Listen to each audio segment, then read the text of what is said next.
आज का प्रातः मनन।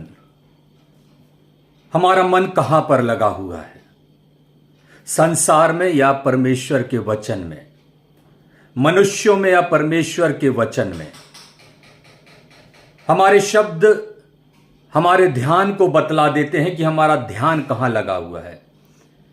हमारे वक्तव्य हमारे मन को बतला देते हैं कि हमारा मन कहां पर लगा हुआ है।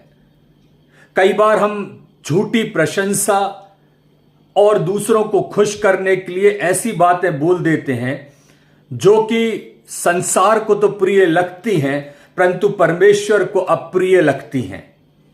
ऐसा लगता तो है कि हम उनके अपने हैं और उनको भी लगता है कि तुम उनके अपने हो, परंतु परमेश्वर को नहीं लगता कि तुम अपने हो। क्योंकि जो मुंह देखी बात करता है परमेश्वर उसको झड़क देता है।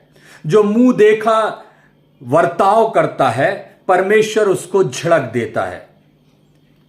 मरकुस रचित सुसमाचार उसका 8वां अध्याय उसकी 33वीं आयत में लिखा है, परंतु उसने फिरकर अपने चेलों की ओर देखा और पतरस को झड़क कर कहा, हे शैतान मेरे सामने से दूर हो जा।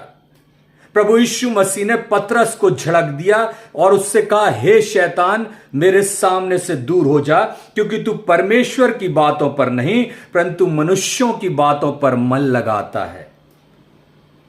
मेरे प्रियो, आज की सुबह परमेश्वर मुझसे और आपसे कहना चाहता है कि मेरा मन परमेश्वर की वचन की ओर लगा है या मनुष्यों की बातों पर लगा है।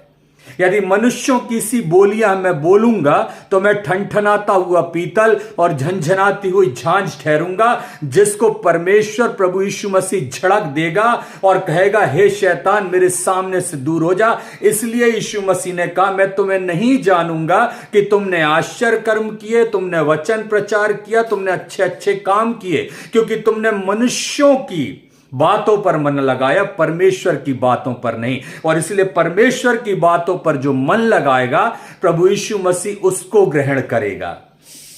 तो आज के सुबह मेरे और सामने जो मनन है वो ये कि मैं किन बातों की ओर मन लगाया हूं, परमेश्वर की बातों की ओर या मनुष्यों की बातों की ओर। मनुष्यों को खुश कर रहा हूं या परमेश्वर को खुश कर रहा हूं। परमेश्वर को खुश करूंगा तो परमेश्वर से आशीष मिलेगी, मनुष्यों को खुश करूंगा तो परमेश्वर मुझे झड़क देगा। आज की सुबह विचार करें, मेरे और आपके लिए क्या प्रमुख है, मनुष्य या परमेश्वर। परमेश्वर इस वचन के द्वारा आपको आशीष दे। ये मनन आपको अच्छा लगा हो तो जरूर मेरे चैनल को लाइक, सब्सक्राइब और कमेंट अवश्य करें। प्रभु आपको आशीष